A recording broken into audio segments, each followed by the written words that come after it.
30 minute late हो गए।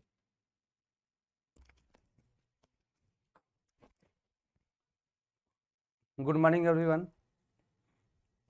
Good morning भाई, सभी को गुड मॉर्निंग। राधे राधे, जय मां सरस्वती। गुड मॉर्निंग भाई, सभी को गुड मॉर्निंग। आ जाओ सब लोग। आज क्लास थोड़ी लेट हो गई है, ठीक है ना। आज क्लास थोड़ी लेट हो गई है। दीपक चौहान होनहार, गुड मॉर्निंग भाई, good morning. Good morning everyone. ठीक है, तो देखो कल तक जहां तक पढ़े थे उसको ऐसे ही रहने देते हैं। कल मैंने आपको क्या पढ़ाया था उसके बारे में थोड़ी सी बता देता हूँ। ठीक है, रोशनी, दीपक, दिव्यकरण, सौरभ, निशा, अंकित, सभी को गुड मॉर्निंग। दीपांशु राजा, हेलो सर। ठीक है भाई, चलो देखो कल मैंने क्या आपको पढ़ाया था। कल इंपॉर्टेंट मैंने आपको बता दिया बायो सेवर्ट का नियम, बायो सेवर्ट पढ़ा दिया। उसके बाद मैंने पढ़ा दिया एम्पियर का नियम, एम्पियर का नियम।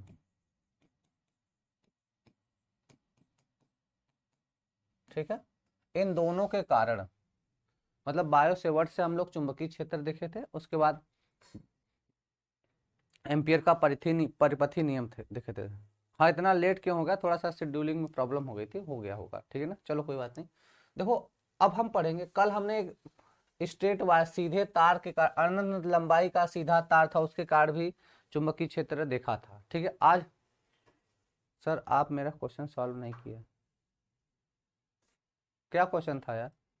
सत्य प्रकाश कर रहे, सत्य प्रभात कर रहे हैं कि मेरा क्वेश्चन सॉल्व नहीं किए।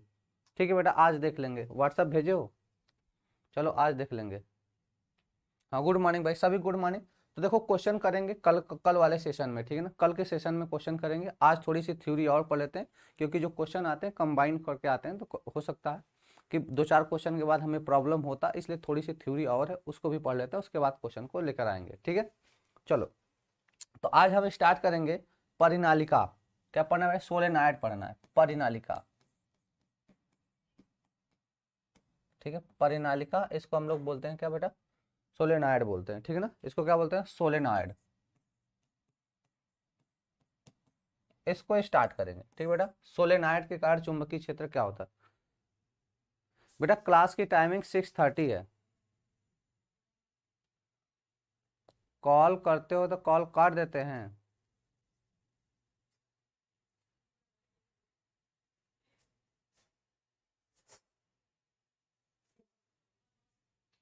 ठीक है, हो सकता है कि हम ना रहते हो या कोई बिजी रहता होगा तो काट दिया होगा। चलो कोई बात नहीं, अरे हम आए हैं ना यहाँ पे, बातें हो जाएंगी। चलो ठीक है भाई, ध्यान दो। अब परिनालिका पढ़ना है कि परिनालिका क्या होती है। तो देखो एक वायर की जो क्वाइल होता है उसको हम क्या करते हैं, किसी मटेरियल के ऊपर ऐसे लपेटने के बाद उसमें से वो क्वाइल को हटा लिया जाए। जैसे देखो परिनालिका ऐसे,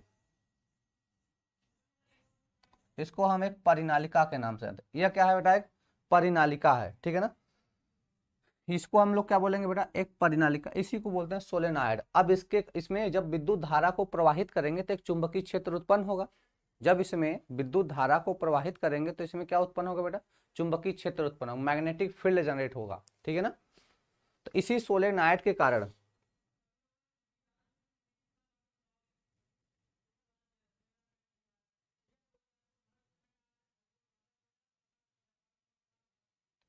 पैसा लेते समय ये नहीं करते हैं कम लेंगे।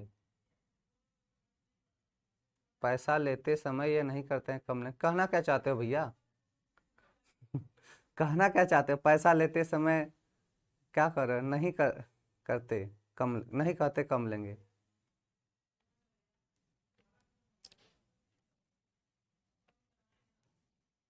बेटा इस कल यह नया चैप्टर स्टार्ट हुआ था, आप लोग को मैंने बताया था कल यह नया चैप्टर स्टार्ट हुआ था।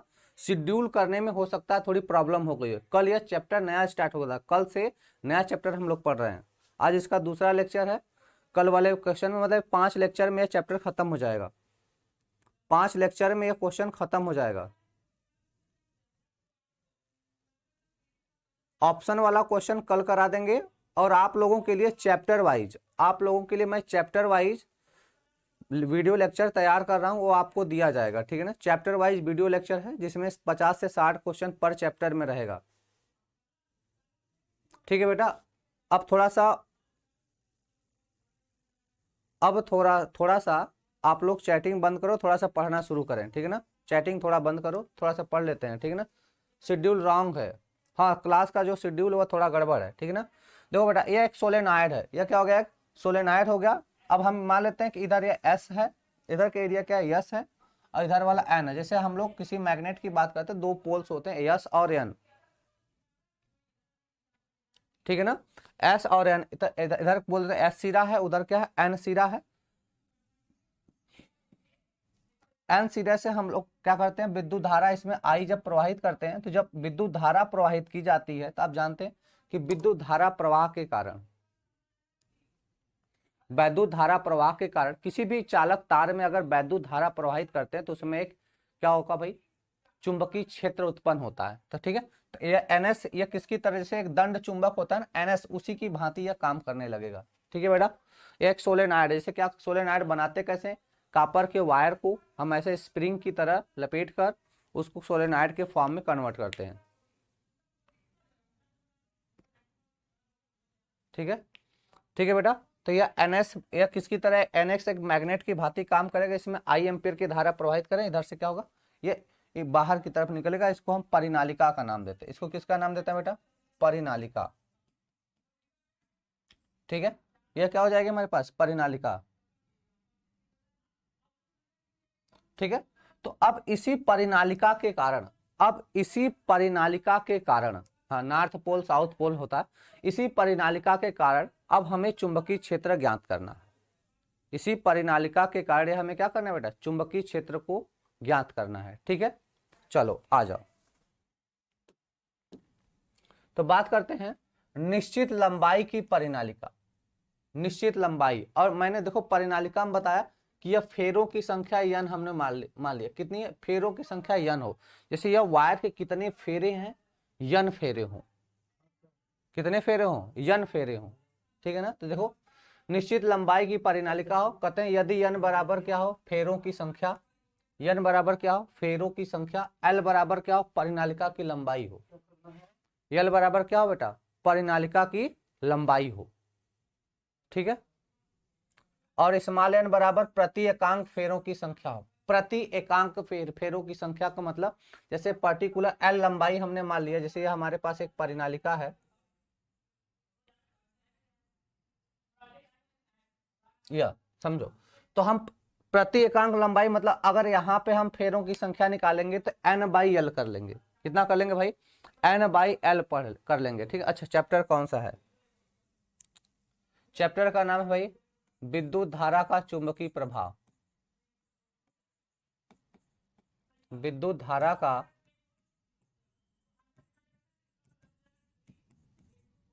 चुंबकीय प्रभाव, यह चैप्टर है विद्युत धारा का चुंबकीय प्रभाव,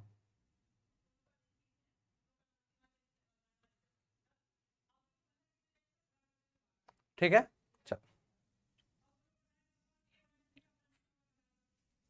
चलो आगे बात करते हैं बेटा, स्मॉल एन क्या, प्रति एकांक लंबाई में फेरों की संख्या क्या होगा, कैपिटल एन क्या, कुल फेरों की संख्या, कैपिटल एन क्या हो जाएगी बेटा, कुल फेरों की संख्या। ध्यान देना, जैसे क्या है ये हमने मान लिया कैपिटल एन में कुल फेरे हैं, तो हमें किसी इसकी लंबाई हमने कितना मान लिया, स्मॉल एल है, इसकी लंबाई कितना मान लिया बेटा, स्मॉल एल है। तो अगर हमें प्रति लंबाई मतलब एकांक लंबाई में निकालना हो, जैसे किसी एल लंबाई में फेरों की संख्या निकालनी हो तो कैपिटल एन है, तो स्मॉल एन निकाल लेंगे। जैसे हम कह दें कि इतना हमने मान लिया एक्स लंबाई का है, तो इसमें फेरों की संख्या बतानी है, तो क्या कर एन इक्वल टू क्या बोल देंगे, N by capital N by यहाँ पे बोल देंगे एक्स। तो इस लंबाई में हमें फेरों की संख्या प्राप्त हो जाएगी, इस लंबाई में हमें फेरों की संख्या क्या होगी बेटा, प्राप्त हो जाएगी, ठीक है। किसी निश्चित लंबाई या उसी को परिमित लंबाई भी बोलते हैं, ठीक है बेटा। ध्यान दो, कहते हैं परिनालिका के अंदर बिंदु P पर चुंबकीय क्षेत्र, जैसे इसी परिनालिका के अंदर कोई बिंदु P है, इस परिनालिका के अंदर कोई बिंदु P है जिसकी लंबाई भी मान लेते हैं ये L है, और फेरों की संख्या कितनी n है, फेरों की संख्या कितनी n है।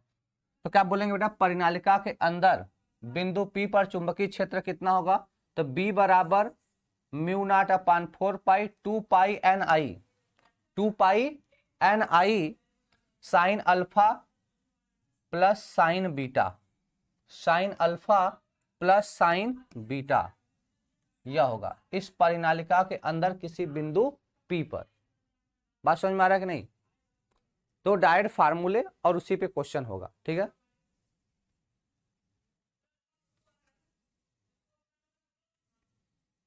बात समझ में आ रहा है? इसके बाद तीसरी बात, दूसरी पॉइंट की बात करेंगे कि अनंत लंबाई की परिनालिका हो। अब परिनालिका कैसा हो बेटा, अनंत लंबाई की हो, ठीक है ना।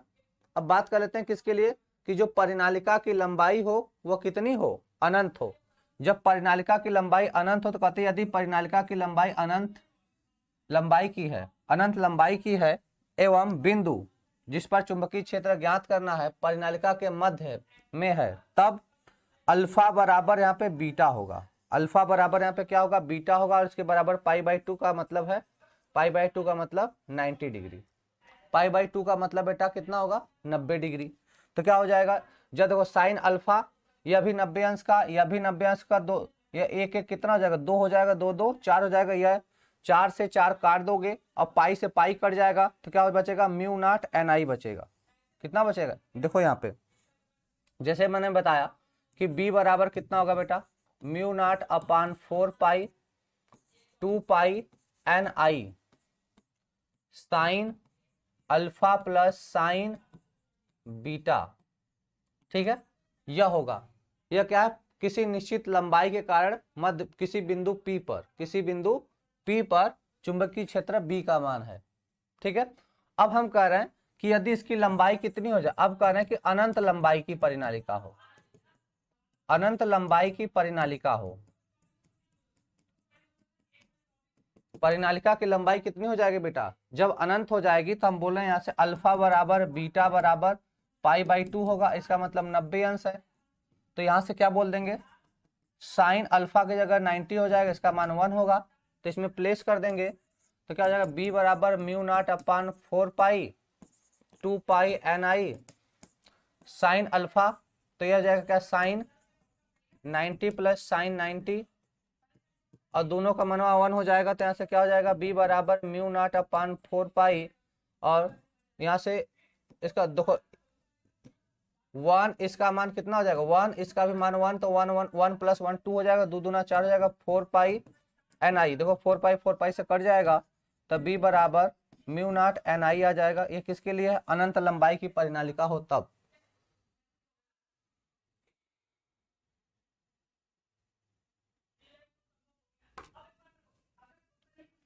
ठीक है भाई, तो यहां से क्या आ जाएगा, जब अनंत लंबाई की परिनालिका हो तब।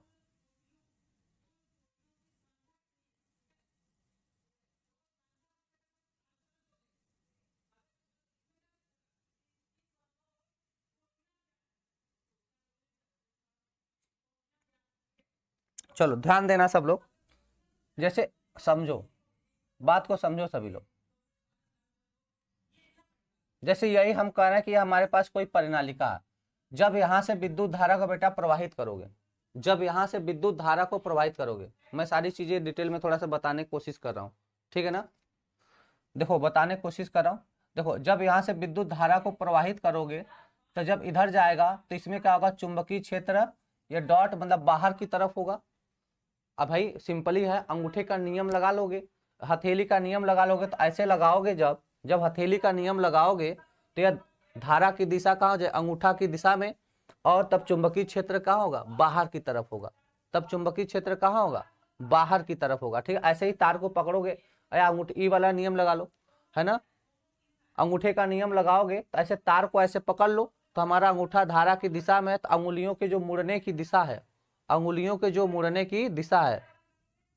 बात समझ में आ रहा है बेटा कि नहीं, समझो। जैसे यह हमारे पास कोई चालक तार है, यह समझ रहा है, यह दिख रहा है सबको, यह दिख रहा होगा, तो जब इसी में धारा की दिशा ऊपर की तरफ है तो हम इसको ऐसे पकड़ लिए, तो हमारा अंगूठा धारा की दिशा में, तो अंगुलियों के मुड़ने की दिशा, यह देखो अंगुलियों के मुड़ने की जो दिशा, यह जो मुड़ रहा है, यह हमारी जो हथेली है, यही क्या होगा, चुंबकीय क्षेत्र की दिशा, तो यहाँ से चुंबकीय क्षेत्र ऊपर की तरफ होगा।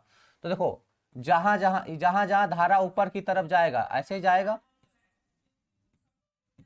तो क्या होगा, यहाँ पर बाहर की तरफ, यहाँ पर बाहर की तरफ, तो यहाँ चुंबकीय क्षेत्र क्या हो जाएगा, बाहर की तरफ। या अब देखो, जब वापस से धारा नीचे की तरफ आएगी, या देखो ये आई धारा बाहर की तरफ निकलेगी, तब हम क्या करेंगे, तो इस कंडीशन में हम अपनी हथेली को क्या करेंगे, ऐसे करेंगे, तो ऐसे पकड़ेंगे, तो यह धारा की दिशा में अंगूठा हो जाएगा। यह धारा की दिशा में अंगूठा, तो मुड़ने की तरफ, तब अंदर तो हो जाएगा ना। जब जब धारा की दिशा ऐसे, तो अंदर की तरफ अंगुली मुड़ेगी। जब अंदर की तरफ अंगुली मुड़ेगी तो कहेंगे बेटा जब धारा इधर आएगा तो इसका चुंबकीय क्षेत्र कहाँ होगा, अंदर की तरफ होगा, तो उसको क्रॉस से दिखाएंगे, तो नीचे वाले में क्रॉस मिलेगा। जब धारा की दिशा नीचे की तरफ आएगी तो चुंबकीय क्षेत्र कहाँ मिलेगा, इनसाइड, अंदर की तरफ मिलेगा। या बात समझ में आ गया कि नहीं। जब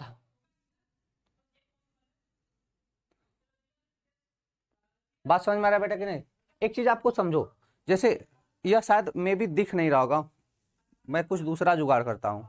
ये ब्लैक कलर का है इसलिए दिख नहीं रहा होगा, 1 मिनट रुक जाओ।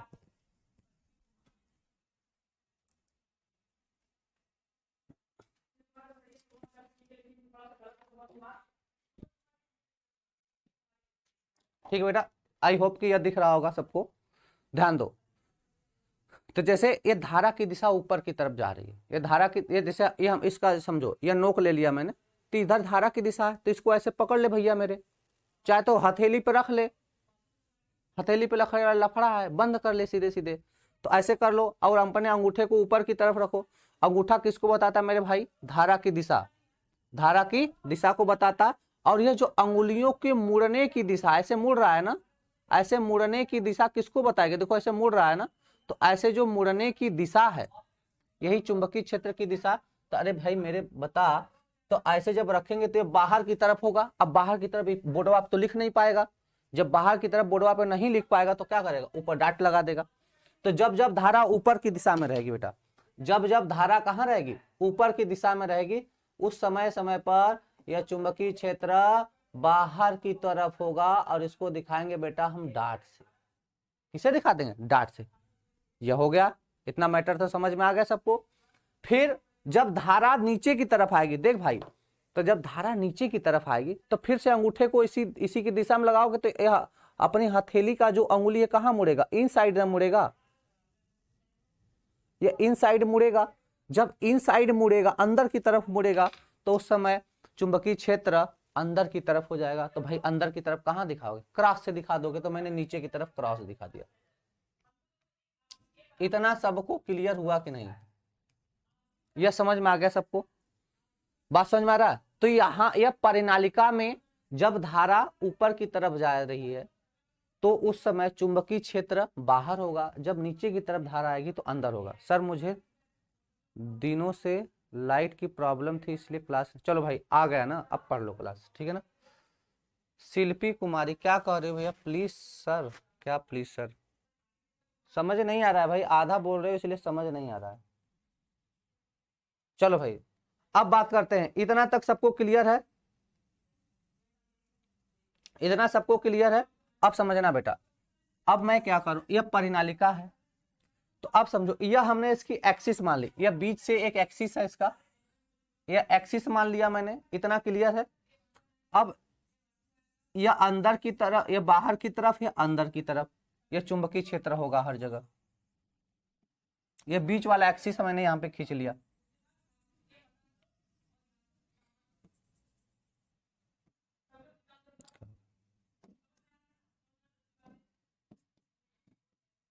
यह तो यह डॉट वाला किसको बता रहा है, यह डॉट वाला किसको बता रहा है मेरे भाई, कि बाहर की तरफ चुंबकीय क्षेत्र है। यह क्रॉस किसको बता रहा है, अंदर की तरफ चुंबकीय क्षेत्र। अब कहते भाई यहां से देखो, यही तो कह रहे हैं कि यहां से लेकर इसका जो रेडियस है स्मॉल आर मान लेते हैं, जो परिनालिका है इसका रेडियस स्मॉल आर, तो यहां से लेकर यहां तक कितना हो जाएगा मेरे भाई, स्मॉल आर हो जाएगा।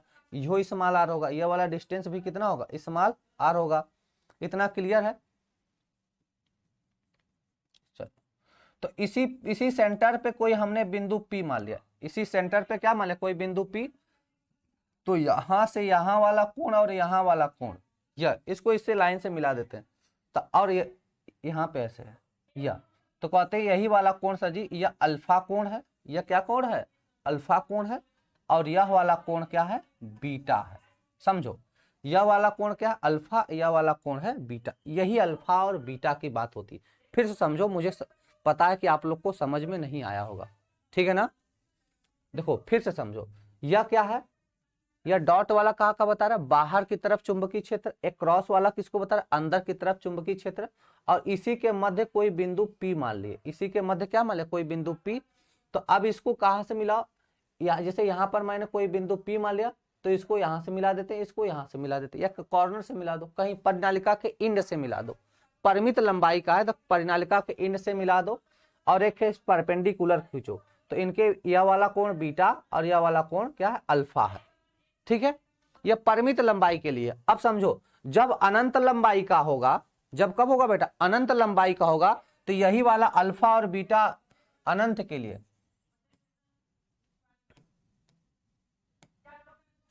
यही अनंत लंबाई की परिनालिका हो,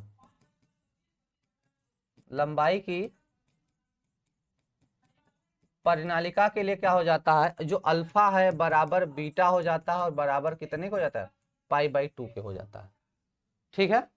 चलो, हाँ क्रॉस का मतलब अंदर की तरफ होता है सर, हाँ क्रॉस का मतलब अंदर की तरफ, ठीक है बेटा। चलो, तो इतना बात समझ में आ गया सबको। तो यहां से जब अनंत लंबाई का होगा, जब अनंत लंबाई का होगा, तो यहां पर चुंबकीय क्षेत्र कहां लगेगा अंदर की तरफ, और कितना होगा μ0 Ni। चुंबकीय क्षेत्र कहां लगेगा इनसाइड लगेगा, कितना लगेगा बेटा μ0 Ni। अगला करा यदि परिनालिका अनंत लंबाई की है, अगला पॉइंट है यदि अगला पॉइंट है बेटा, यदि परिनालिका, क्या बोलेंगे, यदि परिनालिका अनंत लंबाई की है एवं बिंदु इसके एक सिरे से नजदीक है, परिनालिका अनंत लंबाई की है, लेकिन अब देखो चीजें बदल रहा है, परिनालिका यह अनंत लंबाई की है, लेकिन जैसे जो P बिंदु है, जैसे यह जो P बिंदु है यहां पर चला है, परिनालिका अनंत लंबाई की है, लेकिन जो P बिंदु है किसी एक सिरे के नजदीक हो जाए, पहले कहाँ था बीच में था, लेकिन अब करा इसके किसी एक सिरे के नजदीक हो जाए। अनंत लंबाई का कल हमने वायर भी लिया था, अनंत लंबाई का कल तार भी लिए थे, ठीक है ना। तो एक सिरे के नजदीक हो जाए, ठीक है, एक सिरे के क्या हो जाए बेटा नजदीक हो जाए, तो अल्फा बराबर उस समय हो जाएगा 0। जब एक सिरे के नजदीक हो जाएगा तो अल्फा बराबर क्या हो जाएगा 0, और बीटा बराबर हो जाएगा π/2। तो जरा ध्यान देना, फार्मूला क्या था, b बराबर μ0/4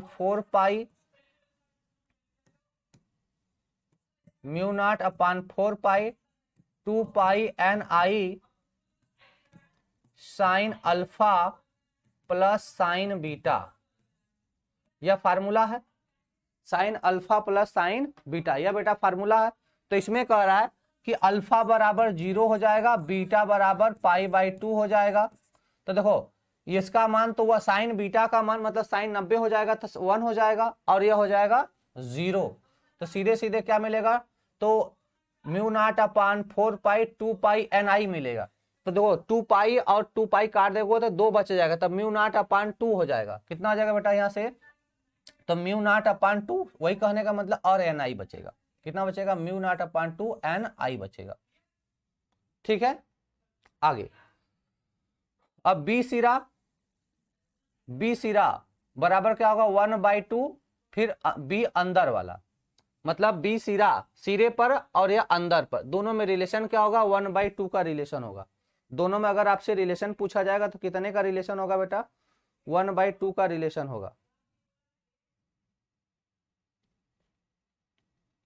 क्लियर है, जैसे यह सिरे की बात है और यह अंदर की बात, दोनों के बीच में रिलेशन पूछेगा, मतलब चुंबकीय क्षेत्र किसी इंड पर,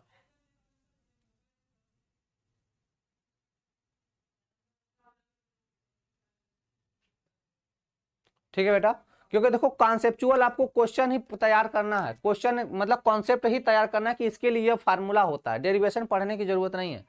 तो बेटा अगर हम किसी सिरे पर बात करें, जैसे देखो हम किसी सिरे पर बात करें और अंदर की बात करें, तो रिलेशन कितना है, तो चुंबकीय क्षेत्र सिरे पर बराबर होगा अंदर वाले के आधा का, जो इसके सेंटर पे होगा। जैसे हम बात करें कि जैसे यहाँ पर मध्य में है, तो ये मध्य पर जो चुंबकीय क्षेत्र होगा उसी का आधा कर दोगे तो कहां पर मिल जाएगा, सिरे का मिल जाएगा, किसी किनारे का मिल जाएगा। ठीक है बेटा, अब हम बात करेंगे टोरॉइड की। यह सोलेनॉइड के कारण था, अब हम बात करेंगे बेटा टोरॉइड की। ठीक है बेटा, अब सोलेनॉइड की बात होगी। अब टोरॉइड क्या होता है, टोरॉइड एक सर्कुलर लूप होता है, एक वृत्तीय वलय होता है।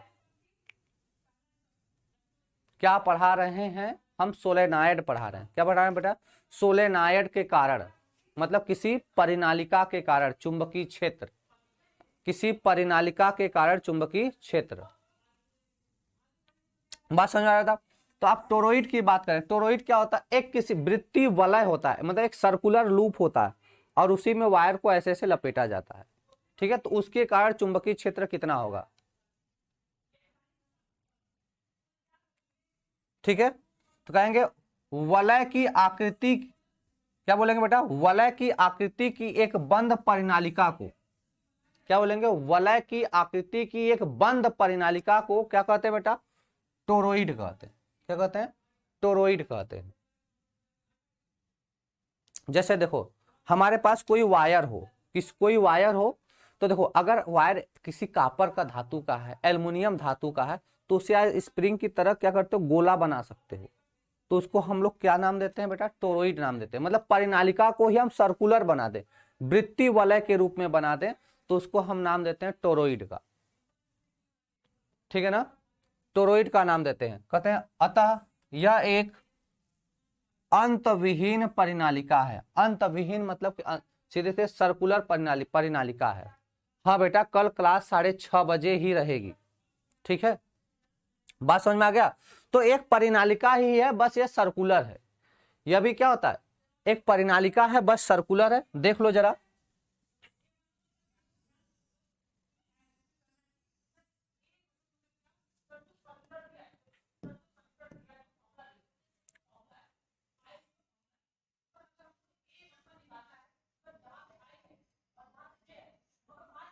ऐसे ही वायर इसके ऊपर लपेट के हम लोग बनाते हैं। ठीक है ना, जैसे इसी के ऊपर वायर लपेट लो,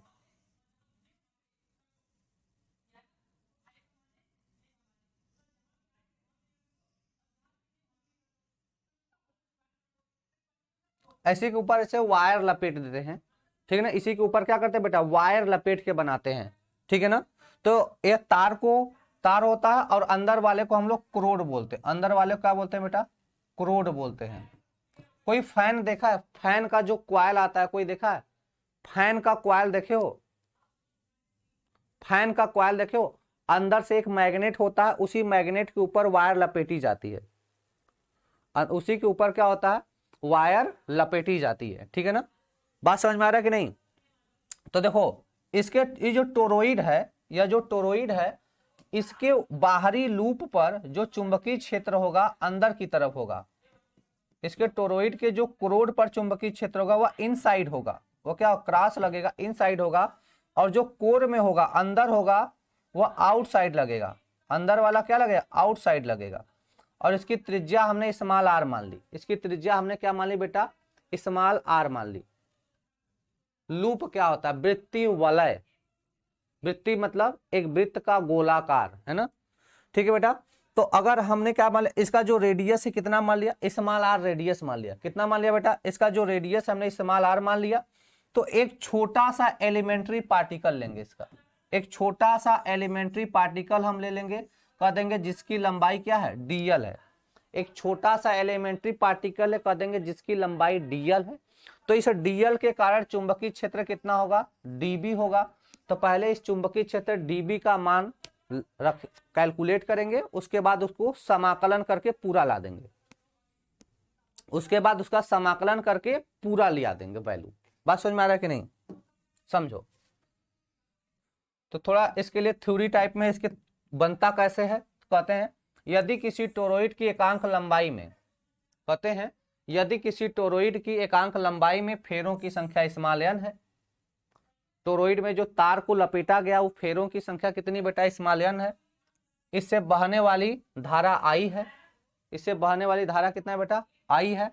तब चुंबकीय बल रेखाएं मुख्यतः टोरॉइड की, ध्यान देना यह लाइन इंपॉर्टेंट है यहाँ से, तब चुंबकीय बल रेखाएं मुख्यतः टोरॉइड की क्रोड में संकेंद्रित वृत्तों के, टोरॉइड के क्रोड में क्या करेंगे बेटा, टोरॉइड के क्रोड में संकेंद्रित वृत्तों के रूप में रहेंगी। माना ऐसे किसी वृत्त की त्रिज्या इस्तेमाल आ रहा है, माना ऐसे किसी वृत्त की त्रिज्या इस्तेमाल आ रहा है। देखो एक लड़का कह रहा है कि सर डीबी क्यों होगा, डीबी क्यों होगा बेटा, छोटा सा लंबाई माने हो ना, डीएल लंबाई का माने हो, जो टोरॉइड का लंबाई माने हो, कितना माने हो, डीएल माने हो, तो छोटा निकलेगा ना, छोटे एरिया से, छोटे लंबाई से चुंबकीय क्षेत्र भी छोटा होगा। तो भाई जब डीएल लंबाई लिए हो तो जब एल लंबाई लेते तो चुंबकीय क्षेत्र बी रहता, तो डीएल लंबाई लिए हो, जब डीएल लंबाई लिए हो तो यह चुंबकीय क्षेत्र डीबी होगा, डी का मतलब स्मॉल होता है। माना ऐसे किसी वृत्त की त्रिज्या क्या स्मॉल है, जैसे जो टोरॉइड है, मान लिए उस टोरॉइड की त्रिज्या कितनी है, स्मॉल आर है, यह वृत्ति बंद पृष्ठ तार के यन लूपों को घेरता है। क्या करे, यह वृत्ति बंद पृष्ठ तार के, वृत्ति बंद पृष्ठ तार के यन लूपों को घेरता है। कितने लूप को घेरता है बेटा, यन लूपों को घेरता है।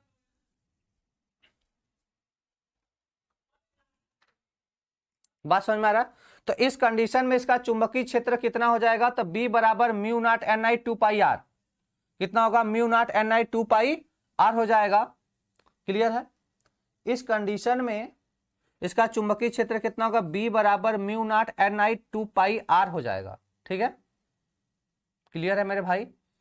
बराबर क्या होगा, म्यू नॉट एन आई, जहां स्मॉल एन बराबर कितना होगा, तो बोलेंगे capital N upon 2 pi R. क्यों होगा उसको जरा देखो, स्मॉल एन क्या है, फेरों की संख्या है, स्मॉल एन क्या है, फेरों की संख्या है। थोड़ी देर पहले मैंने बताया था किसी भी फेरों की संख्या का किसी भी फेरों की संख्या निकाल लियो तो कुल कितने फेरे घेरता है, कुल कितने फेरे घेरता है, तो भैया कैपिटल एन फेरे, कैपिटल एन फेरे। अब यह कि वृत्ति वलय है तो उसकी परिधि से भाग दे दो, और उस समय शुरुआत में हमने माना था कि यल लंबाई माना था, परिनालिका देखा था तो लंबाई था, परिनालिका देखा था तो क्या था बेटा, लंबाई था। अब हमने कह दिया भाई यह एक टोरॉइड है, टोरॉइड क्या है, सर्कुलर होता है, वृत्ति वलय होता है। जब सर्कुलर होगा तो इसकी परिधि कितनी होगी, 2 पाई आर, तो इसकी कुल लंबाई कितना हो जाएगा, 2 पाई आर हो जाएगी।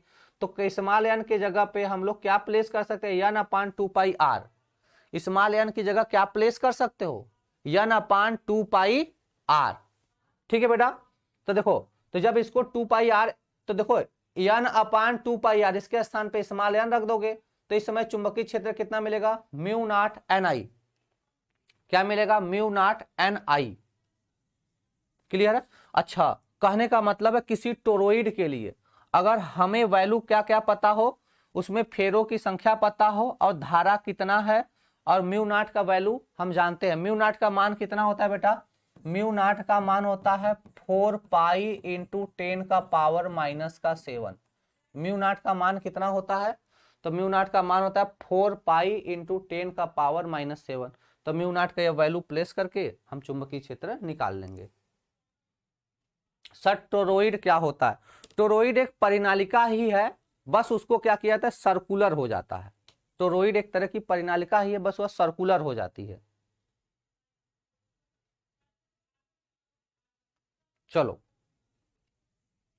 सर डेली इसी टाइम क्लास चलेगी, नहीं बेटा 6:30 बजे से ही क्लास चलेगी। आज लेट हो गया था, कुछ हमारी तरफ से लेट हो गया और कुछ दूसरे की क्लास शेड्यूल थी, मैं उसमें चला गया गलती से, टेक्निकल फॉल्ट की वजह से। ठीक है ना। सब लड़के कहने लगे सर आप मैथ के नए टीचर हैं क्या, इस तब मुझे लगा कि लगता है मैं गलत क्लास में एंट्री मार गया, तो वापस रीशेड्यूल करके आप लोगों में आया। ठीक है ना। चलो फिर बात करते हैं बेटा, अगला हेडिंग है अपने पास, अगली हेडिंग है आवेशित कण की चुंबकीय क्षेत्र में गति। अगली हेडिंग है आवेशित कण की चुंबकीय क्षेत्र में गति की बात करेंगे। तो पहली चीज समझो, जब कोई पार्टिकल गति करता है तो क्या क्या होता है, जब कोई पार्टिकल गति करता है,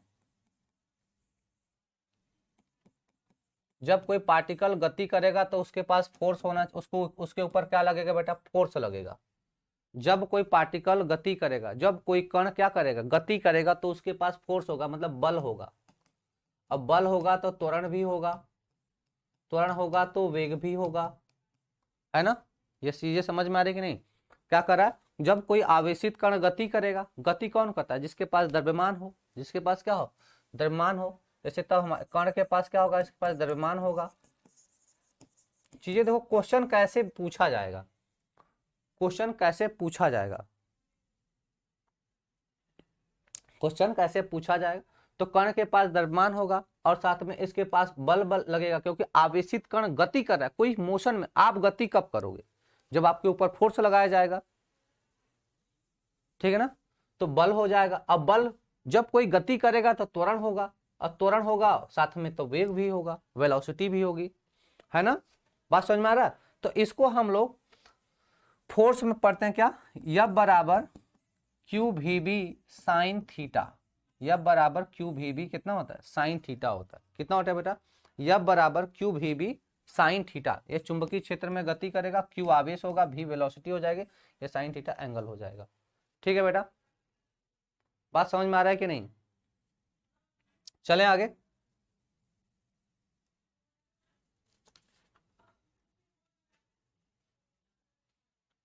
ठीक है, चल तो बात करते हैं। कहते हैं यदि कोई आवेशित कण, यदि कोई, क्या कहते हैं बेटा, यदि कोई आवेशित कण Q, यदि कोई आवेशित कण Q है, आवेशित है तो चार्ज होगा। तो यदि कहते हैं कोई आवेशित कण Q किसी नियत वेग v से गतिमान, किसी नियत वेग v से गतिमान है, v वेलोसिटी से क्या गतिमान है, गतिमान होकर एक समान चुंबकीय क्षेत्र भी, मतलब कोई आवेशित कण है जिसका चार्ज कितना है बेटा, कोई आवेशित कण है जिसका चार्ज Q है और इसकी वेलोसिटी कितनी है, v है। ठीक है ना, कोई आवेशित कण है जिसके ऊपर चार्ज कितना है, Q है, और उसकी वेलोसिटी कितनी बेटा, v है।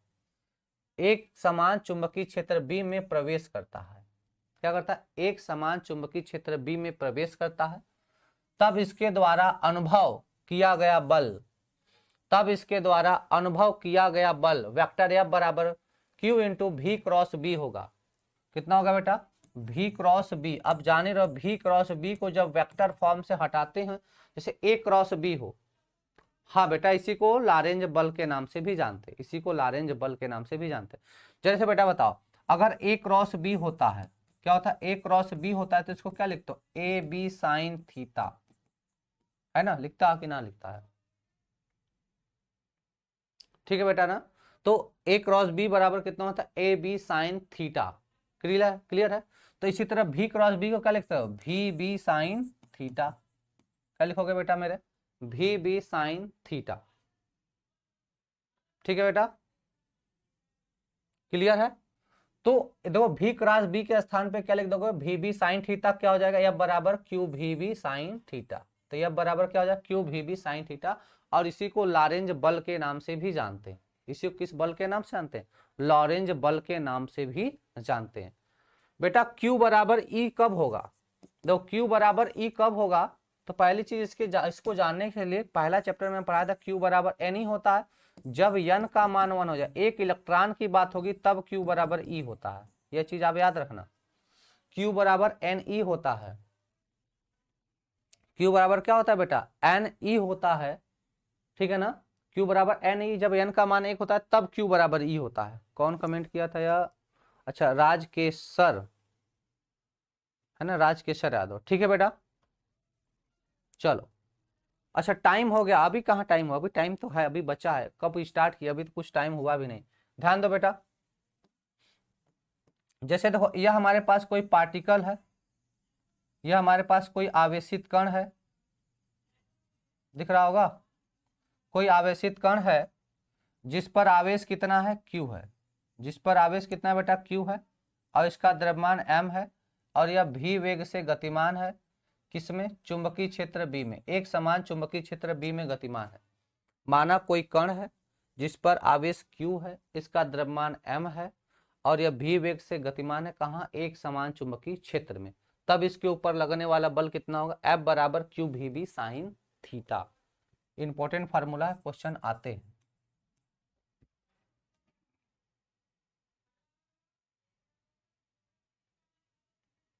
हाँ बेटा, जब क्वेश्चन में इलेक्ट्रॉन का नाम आ जाए, केवल इलेक्ट्रॉन का नाम आ जाए, तो Q बराबर E प्लेस कर देंगे, ठीक है ना। चलो अब इसमें इंपॉर्टेंट पॉइंट में देखो, पहला पॉइंट क्या है, इंपॉर्टेंट पॉइंट, अगर कुछ ना समझ में आए तो यह पॉइंट ही तैयार रखना, कुछ नहीं समझ में आ रहा तो यह पॉइंट ही तैयार रखना, इससे सारे सवाल हो जाते हैं। कहते हैं शून्य बल, शून्य बल क्या होता है, कहते हैं आवेशित कण पर लगने वाला बल शून्य होगा, अर्थात यह बराबर 0 होगा यदि, क्या कह रहा है बेटा, शून्य बल, कह रहा आवेशित कण पर लगने वाला बल शून्य होगा यदि यह कंडीशन रहेगा तब। कब, तो यह पहला कंडीशन है बेटा, चुंबकीय क्षेत्र अनुपस्थित हो, चुंबकीय क्षेत्र हो ही ना, तो कैसे, देखो यहाँ पे जरा देखना, हमने क्या बताया, F बराबर क्यू भी बी साइन थीटा, तो जरा बताओ अगर b का मान 0 हो जाएगा तो पूरा का पूरा 0, अगर b का मान 0 तो पूरा का पूरा फैक्टर 0, तो उस कंडीशन में क्या होगा, b बराबर 0 होगा तो f बराबर 0 होगा, मतलब चुंबकीय क्षेत्र अनुपस्थित हो, मतलब b बराबर 0 हो, तो उस समय जो लगने वाला बल है वह 0 हो जाएगा। दूसरा पॉइंट है कण उदासीन हो, मतलब कण के ऊपर कोई चार्ज ना हो, तो मतलब q बराबर 0 हो जाए तब भी बल क्या होगा, 0 हो जाएगा, भाई इसका गुणनफल क्या हो जाएगा, 0 हो जाएगा, मतलब अगर कण के ऊपर कोई आवेश नहीं है तो बल क्या हो जाएगा, 0 हो जाएगा, कण के ऊपर कोई आवेश नहीं, बल 0। और तीसरा है कंडीशन, कण विरामावस्था में हो, मतलब भी बराबर 0 हो, इसके पास कोई भी वेलोसिटी ना हो, भी न हो, कहने का मतलब कण रेस्ट में है, रुका हुआ है, उस कंडीशन में बल क्या हो जाएगा, 0 हो जाएगा, उस कंडीशन में बल क्या हो जाएगा, 0 हो जाएगा। और चौथा पॉइंट है कण गति में हो किंतु थीटा बराबर 0 अंश हो, कण गति में हो परंतु थीटा बराबर क्या हो, 0 अंश, मतलब F और B, वैसे जानो भी भी जो बल और वेग होते हैं एक दूसरे के परपेंडिकुलर या किसी एंगल पे होते हैं, दोनों के बीच का जो कोण है वो कितना हो जाए, 0 अंश हो जाए, या थीटा बराबर 180 अंश हो जाए, तब भी F क्या हो जाएगा, 0 हो जाएगा, मतलब थीटा का मान 0 डिग्री हो जाए या तो 180 डिग्री हो जाए।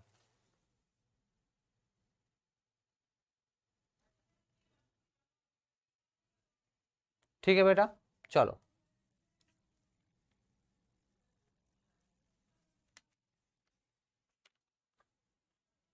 इतना चीज समझ में आ गया।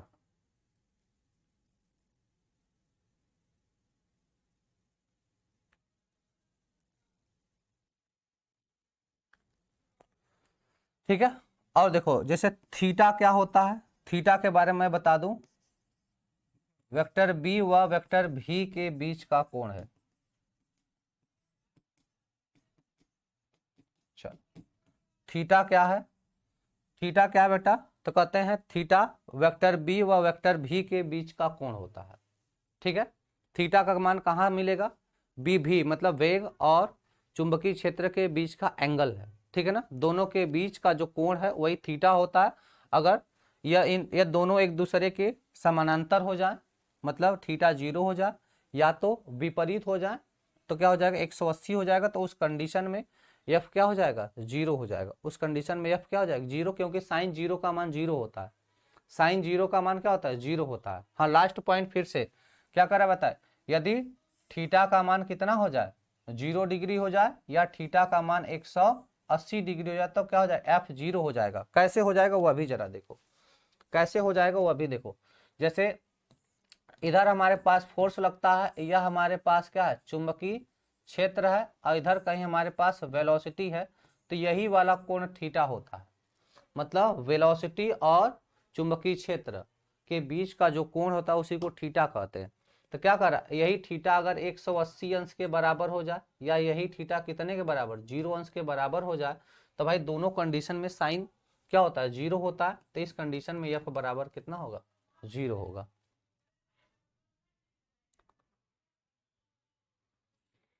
ठीक है,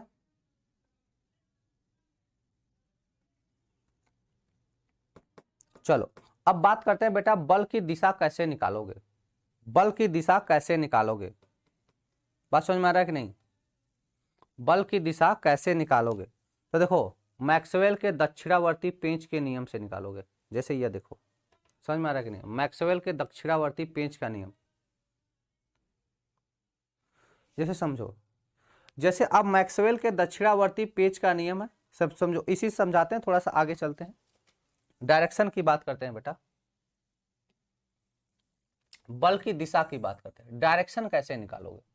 तो कह रहा है दक्षिणावर्ती पेंच के नियम से, दक्षिणावर्ती पेंच के नियम से निकालेंगे कैसे, कहते हैं बल यफ की दिशा सदैव वेग भी, क्या बोलेंगे बेटा, बल यफ की दिशा, जो बल फोर्स है वह किसके, वेग वेलोसिटी और चुंबकीय क्षेत्र बी के लंबवत होगी, चुंबकीय क्षेत्र बी के क्या होगी, लंबवत होगी। इसका मतलब समझो बेटा, जैसे हमारे पास, समझ ले, जैसे हमारे पास चुंबकीय क्षेत्र इधर है बी है, और इधर कहीं हमारे पास वेलोसिटी है भी, इनके बीच का कोण थीटा है, कुछ भी हो उससे नहीं मतलब है, ठीक है बेटा। अब समझो, इनके परपेंडिकुलर, इनसे कितने कोण पे, 90 अंश के कोण पर कौन होगा, फोर्स का डायरेक्शन, या फोर्स होगा। मतलब चुंबकीय क्षेत्र बी और वेलोसिटी भी के बीच का, या कदो इन दोनों के क्या होगा, यह परपेंडिकुलर होगा, इन दोनों से मतलब चुंबक इसके बीच क्या होगा, परपेंडिकुलर का मतलब इससे 90 अंश के कोण पर होगा। बात समझ में आ रहा है कि नहीं। तो बोलेंगे क्या बेटा, दक्षिणावर्ती पेंच के नियम से बल की दिशा सदैव वेग भी और बी, वेग भी और चुंबकीय क्षेत्र बी के लंबवत होगी, जबकि भी एक दूसरे के लंबवत हो भी सकते हैं और नहीं भी।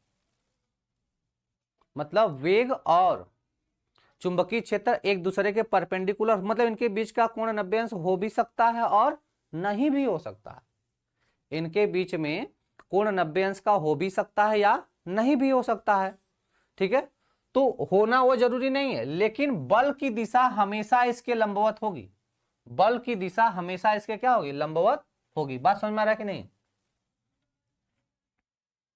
बात समझ में आ रहा है। तो जो बल की दिशा है वह चुंबकीय क्षेत्र और वेग के हमेशा लंबवत होगी, ठीक है। अच्छा दूसरी चीज है ना, दूसरी चीज इधर समझो बेटा, ई वाला कोणवा ना, ई सामने इससे है, इसको हम दिखा नहीं पा रहे हैं। एक्चुअली में क्या होगा, जैसे अगर फोर्स का डायरेक्शन इधर है, देख भैया फोर्स का डायरेक्शन इधर है और चुंबकीय क्षेत्र इधर है, तो यह वाला क्या होगा, ऐसे होगा, यह वेलोसिटी का डायरेक्शन, इन दोनों के परपेंडिकुलर होगा, समझो। या जैसे आई होप कि यह आपको दिखे, मैं कोशिश करूं,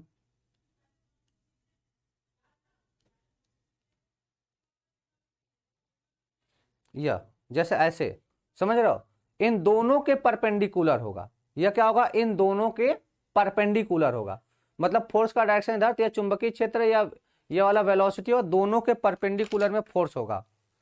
पेंच की नोक चालक बनके वाली धारा, अच्छा अच्छा, हाँ यह है ना, इसी से पेंच को कसते हैं ना। तो देखो यह, जैसे अगर ये यह क्या है, यह धारा की दिशा में, समझ लो भैया, अगर ये धारा की दिशा में हो तो चुंबकीय क्षेत्र की बात करते हैं, अगर ये धारा की दिशा में, तो जो हम इसको पेंच को ऐसे घुमाते हैं, तो जो हमारा अंगूठा जिधर घूमेगा, ऐसे घुमाओगे तो अंगूठा जिधर घूमेगा वही चुंबकीय क्षेत्र की दिशा होती है, ठीक है ना। चलो भैया, और दूसरा है क्या, या फ्लेमिंग के नियम से देख लेंगे, किसके नियम से देख लेंगे वह, फ्लेमिंग के नियम से देख लेंगे, ठीक है ना।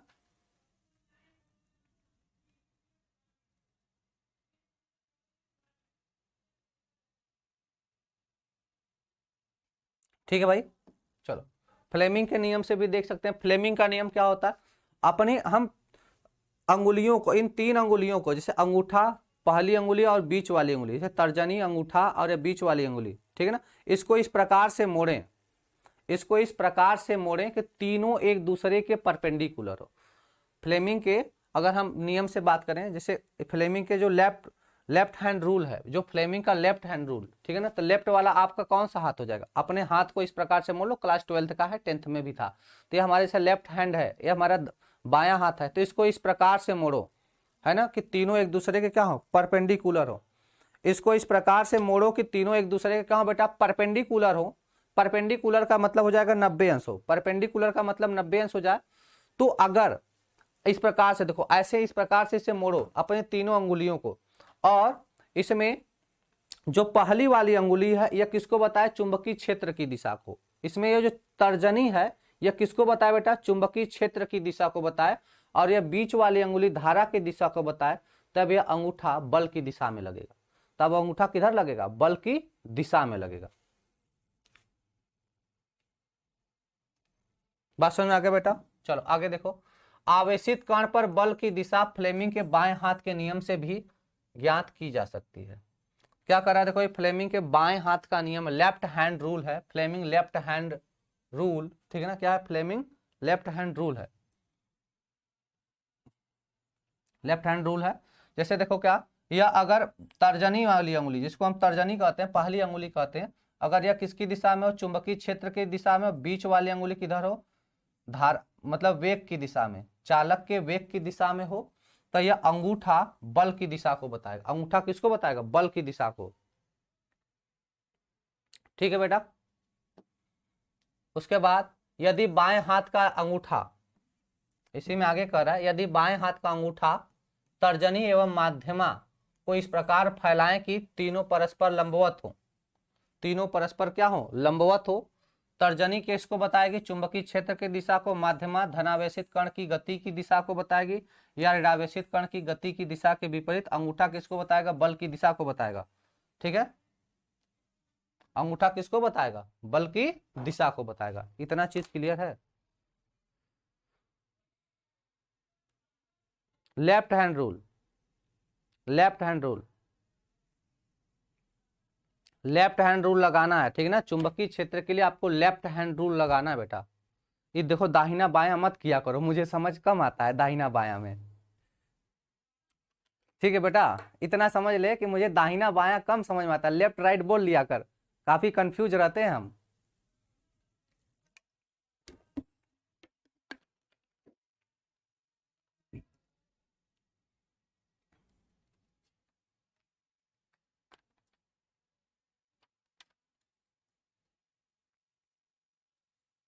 चले बेटा आगे। अब आगे देखो, वेरी वेरी मोस्ट इंपॉर्टेंट पढ़ना है,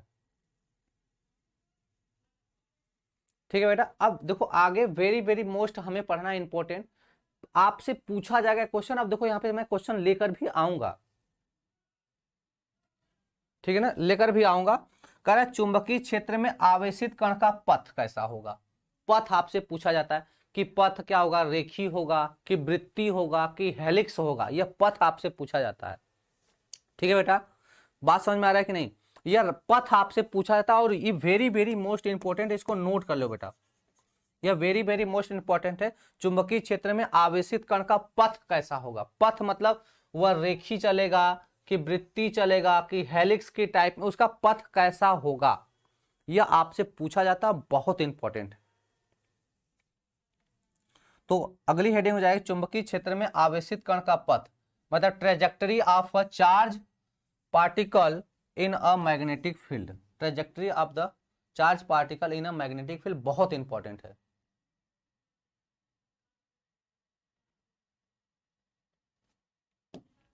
चलो भाई, कहते हैं सरल रेखा कब होगा। बात करते हैं सरल रेखा कब होगा। बात समझ में आ रहा है कि यह सरल रेखा कब होगा। तो कहते हैं यदि कोई कण भी वेग से गतिशील है, तब कण की दिशा बी के समांतर या प्रति समांतर है, तो थीटा बराबर 0 या 180 होगा, अतः यह बराबर 0 होगा, इसलिए कण का पथ क्या होगा, रेखीय होगा। मतलब जब फोर्स 0 होगा, जब आवेशित कण पर जो लगने वाला बल है वह क्या हो जाए, 0 हो जाएगा, तब यह सरल रेखी पथ पर गति करेगा। कैसे गति करेगा बेटा, सरल रेखी। कंडीशन समझो, कहते हैं यदि थीटा बराबर 0 या 180 हो, तब उस समय जो कण की गति है वह कैसी होगी, सरल रेखा होगी। क्या हो जाएगी बेटा, सरल रेखा हो जाएगी, ठीक है। चलो, थीटा बराबर 0 हो या तो थीटा बराबर 180 हो, तो इस समय जो फोर्स मिलेगा, यह जो फोर्स मिलेगा वो कितना होगा, 0। तो यह सरल रेखी पथ पर गति करेगा। रेखा कह रही है क्लास कब तक चलेंगे, थोड़ा देर और चलेंगे, थोड़ी टाइम। दूसरा बात करते हैं बेटा वृत्ति कब होगा, और वृत्ति वाला नोट कर लो, पूछा जाता है, वृत्ति वाला ही ज्यादा पूछा जाता है, इसे नोट करके लिख ले बेटा, बहुत पूछा जाता है, सर्कुलर पाथ ज्यादा बेरी पूछा जाता है, ठीक है। कहते हैं यदि भी बी, कहते हैं यदि भी लंबवत बी है, मतलब भी लंबवत बी है, समझो इसका मतलब क्या है कि अगर भी इधर लग रहा है तो बी कहां लग रहा है, नीचे लग रहा है, ऐसे या भी बी एक दूसरे के क्या है, लंबवत है, मतलब ये 90 डिग्री। क्या यदि भी और बी एक दूसरे के क्या है, लंबवत है, मतलब थीटा बराबर 90 अंश होगा। थीटा बराबर कितना होगा मेरा बेटा, 90 अंश होगा।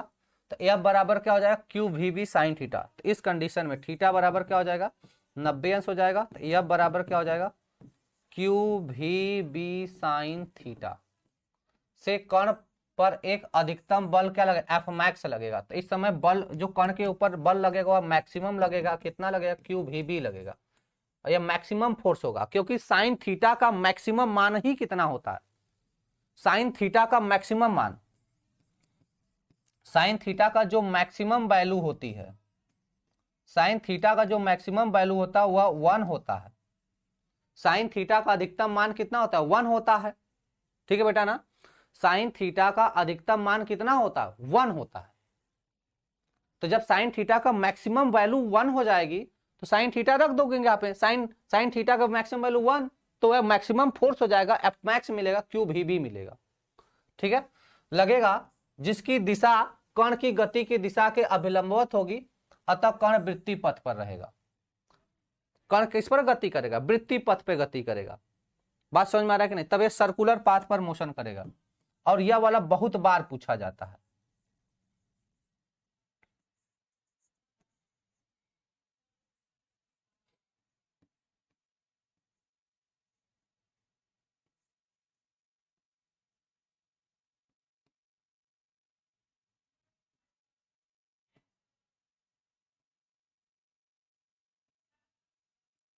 या बहुत बार पूछा जाता है। बात समझ में आ रहा है कि नहीं।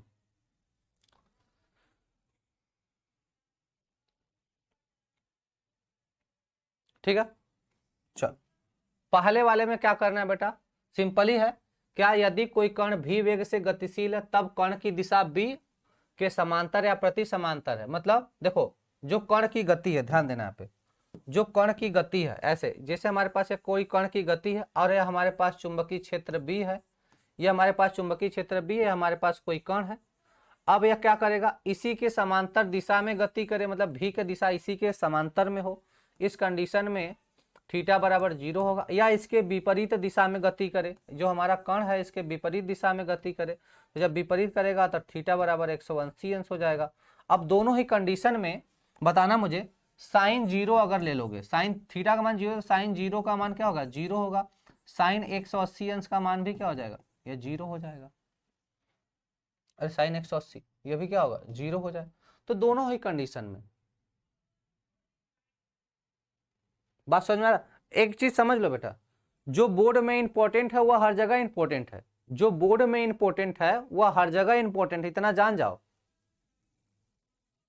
बात समझ में आ रहा है कि नहीं, जो बोर्ड में इंपॉर्टेंट था वह हर जगह इंपॉर्टेंट है। चाहे तुम बीएससी करो, चाहे बीटेक करो, चाहे कुछ पढ़ो, जब वो टॉपिक पढ़ोगे कभी, तो जो यहां पर इंपॉर्टेंट हो वहां पर भी इंपॉर्टेंट होगा। और इसमें क्या कर रहा है बेटा, कि जब भी, मतलब कहने का मतलब है कि जो कण का वेलोसिटी है भी वह चुंबकीय क्षेत्र बी के लंबवत हो, चुंबकीय क्षेत्र बी के क्या हो, लंबवत हो, थीटा बराबर 90 अंश हो जाएगा। और इस समय मैक्सिमम वैल्यू मिलता है। और इस समय क्या मिलेगा, जब साइन 90 होता है तो साइन 90 की मैक्सिमम वैल्यू होती, तो फोर्स भी मैक्सिमम मिलेगा।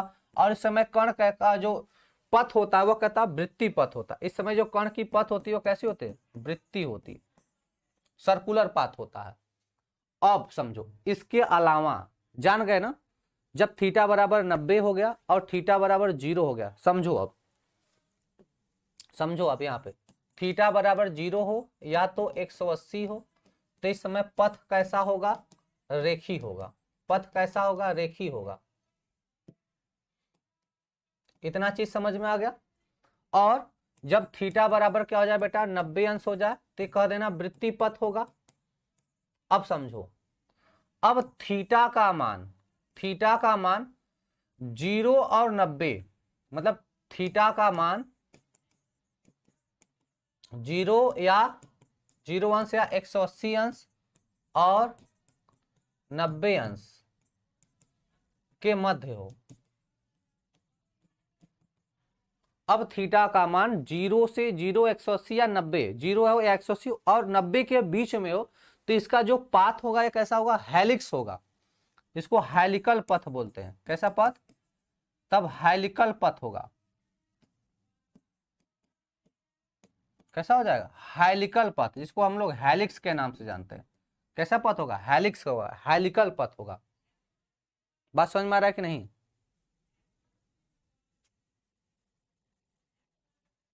बात समझ में आ रहा है कि नहीं?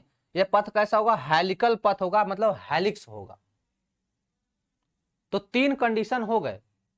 जब 0 या 180 तब सरल रेखी, 90 अंश होगा वृत्ति होगा, और 0, 180 से लेके 90 के बीच में कुछ भी आ जाए, जैसे 70 हो जाए, 75 हो जाए, 45 हो जाए, 60 हो जाए, 30 हो जाए, 15 हो जाए, 35 हो जाए, कुछ भी एंगल आ जाए, क्या होगा, हेलिकल पथ होगा। कैसा पथ होगा बेटा, हेलिकल पथ होगा। इतना चीज समझ में आ गया कि नहीं? अब देखो आपसे क्वेश्चन पूछा जाता है। आपसे क्वेश्चन क्या पूछा जाता है कि जो बल होता है वह किसके समानुपाती होगा, या हेलिकल पथ जो, या फिर कह दे किसी भी, समझो। अब यह दूसरा कंडीशन आपसे क्या पूछ लेगा कि किसी भी आवेशित कण का जो पथ है किसके समानुपाती होता है, संवेग के कि बल के, किसके समानुपाती होगा, यह पूछा जाता है क्वेश्चन आपसे। तो उसके लिए आ जाओ। कहते हैं पहली पॉइंट में देखो, कहते हैं इस स्थिति में आवेशित कण के द्वारा चुंबकीय क्षेत्र बी में बनाया गया पथ वृत्तीय होगा। कैसा होगा बेटा, वृत्तीय होगा,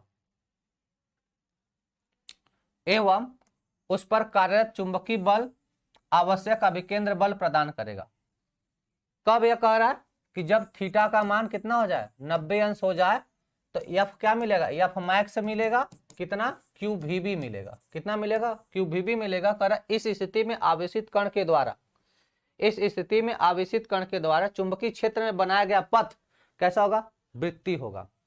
बनाया गया पथ क्या होगा, बेटा हेलिकल को हेलिकल ही बोला जाता है। बनाया गया पथ कैसा होगा बेटा, वृत्तीय होगा, एवं उस पर कार्यरत चुंबकीय बल आवश्यक अभिकेंद्र बल प्रदान करेगा, अर्थात क्यू वी बी बराबर M V square by R. M V square by अभिकेंद्र बल कितना होता है बेटा, अभिकेंद्र बल कितना होता है, तो कहते हैं M V square by R. कितना होता है, M V square by are.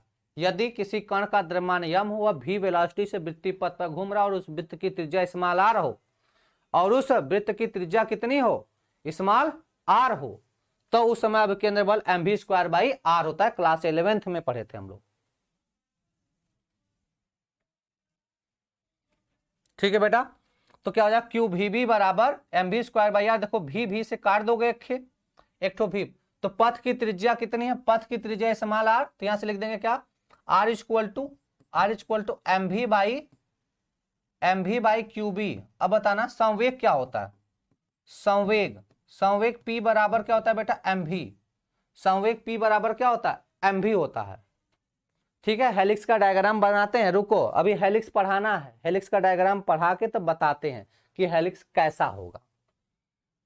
ठीक है बेटा, तो R बराबर क्या होगा, M V by Q B, और एम वी संवेग P बराबर एम वी होता है। संवेग P बराबर क्या होता है बेटा, एम वी होता है, पता है सबको। जब संवेग P बराबर एम वी हो जाएगा तो यहां से R बराबर क्या लिख दोगे, R बराबर सर लिख दोगे P अपान क्यू बी। अगर क्यू बी को कांस्टेंट करें तो देखो R प्रोपोर्शनल टू P, मतलब जो हेलिकल पथ की त्रिज्या है, मतलब जो हेलिकल पथ की त्रिज्या है, या फिर या सिंपली बोलें कि जो पथ की त्रिज्या है, मतलब किसी आवेशित कण की जो त्रिज्या आर है वह किसके, संवेग के समानुपाती होगी। संवेग के समानुपाती होगी, और यह क्वेश्चन पूछा गया है, कई बार पूछा गया है। बात समझ में आ रहा है कि नहीं? हाँ, हेलिकल पथ को कुंडली नुमा बोल सकते हैं, अभी पढ़ाएंगे इसलिए बताएं। मैंने सोचा कि अगर जब मैं उसको हेडिंग के तौर पे पढ़ाऊं तभी डायग्राम बताऊं, ठीक है ना, बीच में पढ़ाने से कंफ्यूजन होगा। ठीक है, समझो। तो आर क्या होगा, मतलब हेलिकल पथ की, या सिंपली बोले जो पथ की त्रिज्या है वह संवेग के समानुपाती, मतलब संवेग बढ़ाओगे तो त्रिज्या बढ़ेगी, संवेग बढ़ाओगे त्रिज्या बढ़ेगी। बात समझ में आ गया? अब देखो यह कितना हो जाएगा 2 अंडर रूट में इसको लिख सकते हो 2m/क्यूबी लिख सकते हो। खैर इसकी जरूरत नहीं है, यह आपके सिलेबस में नहीं है, फिर भी मैंने नोट करवा दिया था कि भी जरूरत पड़ेगा तो कर लेना, ठीक है ना। खैर आपको इसकी जरूरत है नहीं, यह क्यूबी रहेगा, कैपिटल बी है, यह आपके सिलेबस में है नहीं, आपके सिलेबस में यहाँ तक है, बस आपके सिलेबस में बस यहाँ तक है, ठीक है। चलो इतनी बात समझ में आ गई सबको कि जो पथ की त्रिज्या है वह संवेग के समानुपाती होगी। और दूसरी चीज है, यहीं से बोल सकते हो चुंबकीय क्षेत्र के व्युत्क्रमानुपाती है। और यहां से क्या बोल सकते हो बेटा, जो आर है वह चुंबकीय क्षेत्र के क्या है, व्युत्क्रमानुपाती है। पूछेगा तो यह भी बता देंगे। चलो कहते हैं यदि P बराबर आवेशित कण का संवेग एवं K बराबर आवेशित कण की गतिज ऊर्जा। अच्छा क्या हो जाएगा, यदि P बराबर आवेशित कण का संवेग एवं K बराबर आवेशित कण की गतिज ऊर्जा जो कि कण को भी बोल्ट से त्वरित करने पर उसके द्वारा प्राप्त की जाती है, जो कि कण को भी बोल्ट से त्वरित करने पर उसके द्वारा प्राप्त की जाती है, तब P बराबर mv से क्या होगा, अंडर 2m और इसको लिख सकते हैं 2m/क्यूबी। ये वाला सिलेबस, ये वाला टॉपिक आपके सिलेबस में बेटा है नहीं, देखो ये वाला सिलेबस आपके टॉपिक में है नहीं, ठीक है। यह वाला आपके सिलेबस में है, यह वाला सिलेबस आपके टॉपिक में नहीं है। फिर भी अगर जरूरत पड़ेगा, जो जेई की तैयारी कर रहे हैं, जो जेई या नीट के एक्सपेरेंट हैं कि हम इसके बाद जेई नीट की तैयारी करेंगे, हाँ उनके लिए ये टॉपिक है, ठीक है। चलो बात करते हैं अगली पॉइंट की, यदि कण का आवर्तकाल t है तो t बराबर कितना हो जाएगा, तब आवर्तकाल t बराबर हो जाएगा 2πm/क्यूबी। क्या हो जाएगा बेटा, 2πm/क्यूबी, अर्थात आवर्तकाल या आवृत्ति कण की चाल पर निर्भर नहीं करते हैं, या अर्थात क्या बोल देंगे, आवर्तकाल और आवृत्ति कण की चाल पर, क्योंकि देखो यहाँ पर t बराबर कितना आ गया 2πm/क्यूबी, कितना आ गया बेटा 2πm/क्यूबी आ गया। कहीं पर भी आया, यहाँ पर कहीं पर वेलोसिटी आया, भी आया नहीं आया। जब वेलोसिटी भी कहीं पर आया ही नहीं तो बोल देंगे चाहे वेलोसिटी बढ़ाओ चाहे घटाओ, आवृत्ति आवर्तकाल पे कोई फर्क नहीं पड़ेगा, आवृत्ति और आवर्तकाल पे कोई भी डिफेक्ट नहीं आएगा, ठीक है बेटा। चलो अब देखो यहाँ पे बात करते हैं, यही मैंने कह रहा था, हेलिकल पथ। हेलिकल पथ को हम लोग कुंडली नुमा बोल सकते हैं, बात समझ में आ रहा है। कहते हैं हेलिकल पथ, यदि कोई आवेशित कण चुंबकीय क्षेत्र में, यदि कोई आवेशित कण चुंबकीय क्षेत्र में क्षेत्र से कुछ कोण पर, क्षेत्र से कुछ कोण पर, कुछ कोण का मतलब क्या है, इनको छोड़कर 0 अंश 90 अंश 180 अंश को छोड़कर बनाता हुआ प्रवेश करे, बनाता हुआ प्रवेश करे। मतलब क्या कर रहा है कि यदि कोई आवेशित कण चुंबकीय क्षेत्र में क्षेत्र से कुछ कोण बनाए, लेकिन 0 अंश न बनाए, 90 अंश न बनाए, 180 अंश न बनाए, इसके अलावा कुछ भी कोण बनाए, हेलिकल पथ, तो उसका पथ कैसा कहलाता है बेटा, हेलिकल कहलाता है। तो उस समय उसका पथ क्या कहलाता है, हेलिकल पथ कहलाता है। हेलिकल पथ की त्रिज्या कितनी होती है, तो r बराबर mv sin θ/क्यूबी। देखो कैसे होगा, जैसे आप कुछ कोण पर यहां पर प्रवेश कर रहा है, कुछ कोण पर, हेलिकल पथ का मतलब देखो यह वाला एक्स एक्सिस हो जाएगा, जैसा हम लोग क्लास 11th में पढ़े थे, पता है प्रक्षेप का पथ परवलयाकार होता है ना, परवलय पढ़े थे, ठीक है ना। ऐसे यह वाई एक्सिस हो गया, तो अगर यह v वेलोसिटी से यहां पर प्रवेश करा तो यह क्या हो जाएगा v cos थीटा, और इधर क्या हो जाएगा v sin थीटा हो जाएगा, एक मैक्सिमम हाइट तक जाएगा। तो इस कंडीशन में इसका जो रेडियस है r कितना हो जाएगा, mv sin θ/क्यूबी हो जाएगा। अरे गधावा इधर देख, इधर देख, इधर देख, पहली चीज क्या करेगा, 270 पूछ रहा है ना, 9 त्रिक 27, यह भी तो 90 में ही आ जाएगा। अगर 9 त्रिक 27 देखेगा तो 90 में ही आ जाएगा ना।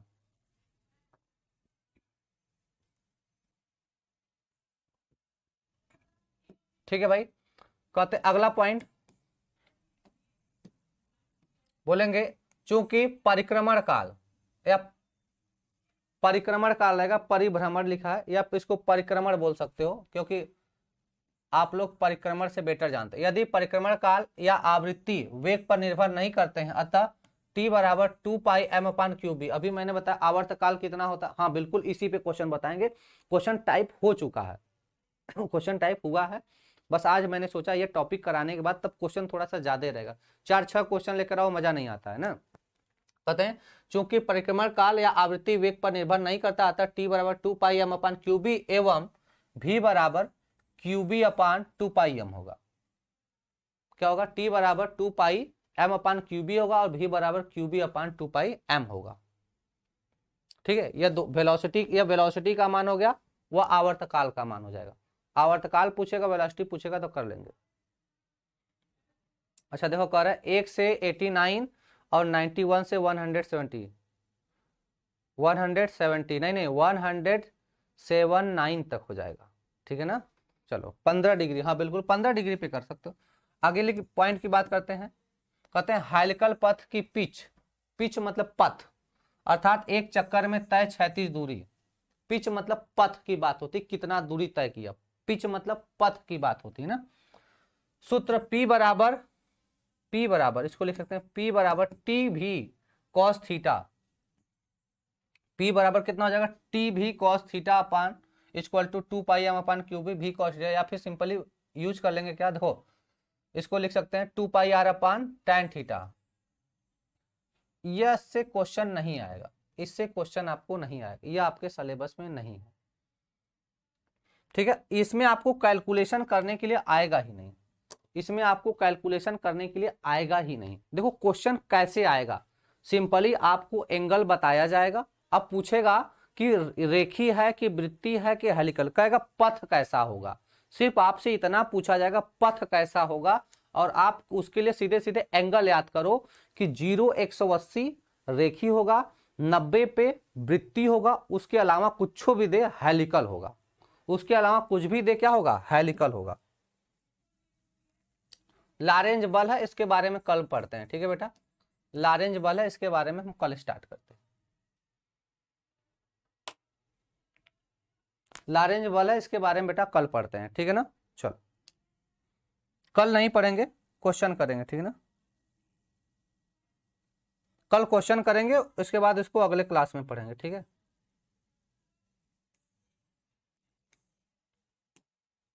आज के लिए इतना ही। कल इसी से रिलेटेड क्वेश्चन करेंगे और कुछ टॉपिक समझते हुए क्वेश्चन करते हुए चलेंगे। मंडे तक मान लो कि ये सेशन खत्म हो जाएगा, ये चैप्टर खत्म हो जाएगा। हाँ 45 पर बेटा हेलिकल का मतलब कुंडली नुमा होगा ऐसे। ठीक है ना।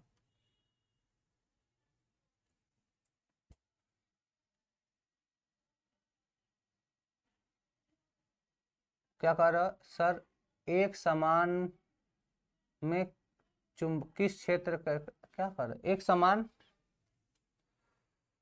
ओके सर, 1% बैटरी बची है।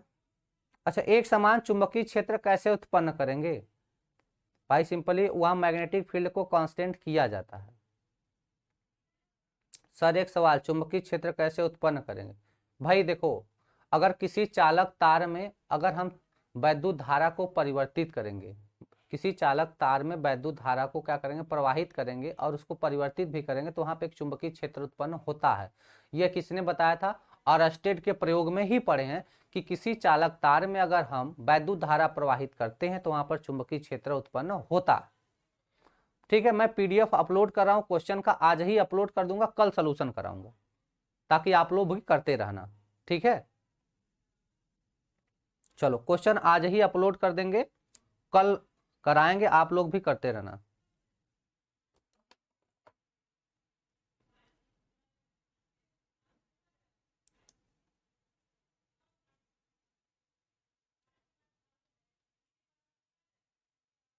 कल 6:30 बजे, कल 6:30 बजे बेटा, 6:30 पे।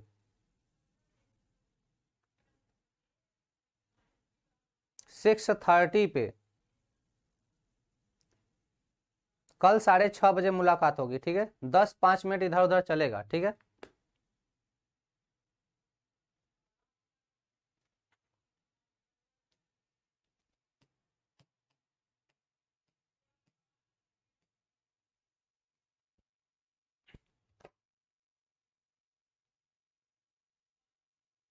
अच्छा राजकेश, थैंक यू भाई।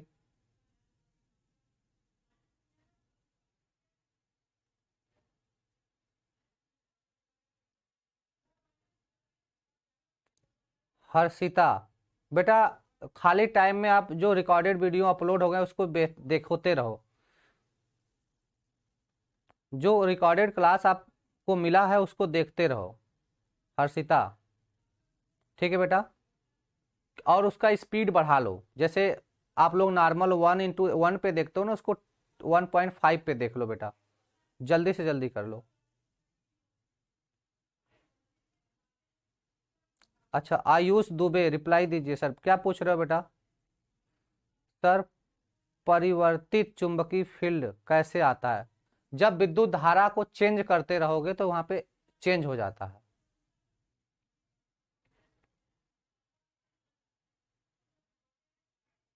सर नमस्ते, ठीक है बेटा, आप लोग तैयारी करते रहो, ठीक, कल की क्लास में मिलते हैं।